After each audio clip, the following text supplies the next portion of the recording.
অটোক্যাডে line join করুন খুব সহজেই, খুব সহজভাবে বোঝাবো। সর্বপ্রথম অবজেক্টটা সিলেক্ট করবেন। এটা কিন্তু আলাদা আলাদা অবজেক্ট, আমরা চাচ্ছি এটা জয়েন কমান্ডের মাধ্যমে জয়েন করব। সিলেক্ট করে যে লেখে এন্টার জয়েন হয়ে যাবে। এখন এটা যদি অফসেট নেই, ও লেখে এন্টার, টু লেখে এন্টার, সহজে কিন্তু অফসেট নিতে পারবো। এখন আমরা এই দুইটা লাইন জয়েন করব। যে লেখে এন্টার, জাস্ট এখানে একটা ক্লিক করবেন, এখানে একটা ক্লিক করবেন, এন্টার দিবেন, জয়েন হয়ে যাবে। এখন আর একটা আমরা একটা কলাম সাইজ তৈরি করব লাইন দিয়ে। কলাম সাইজ একদিকে 12,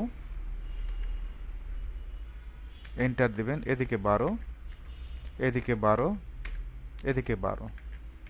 এখন এটা কলামটাকে কপি করলাম, সিপি লেখে এন্টার।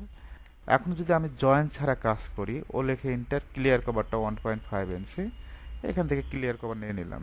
দেখেন জয়েন ছাড়া কাজ করলে কি অসুবিধা। এখন আমাদের এটা কি করতে হবে, এই অবজেক্টটা ট্রিম করে দিতে হবে। আবার এই অবজেক্টটা ট্রিম করতে হবে, এই অবজেক্টটা ট্রিম করব। এখন যদি আমরা জয়েন কমান্ডের সাহায্যে কাজ করি, সিলেক্ট করে যে লেখে এন্টার, ক্লিয়ার কভার কত ইঞ্চি, ও লেখে এন্টার, 1.5 লেখে এন্টার, 1.5 ইঞ্চি। এক ক্লিকে কিন্তু হয়ে গেছে।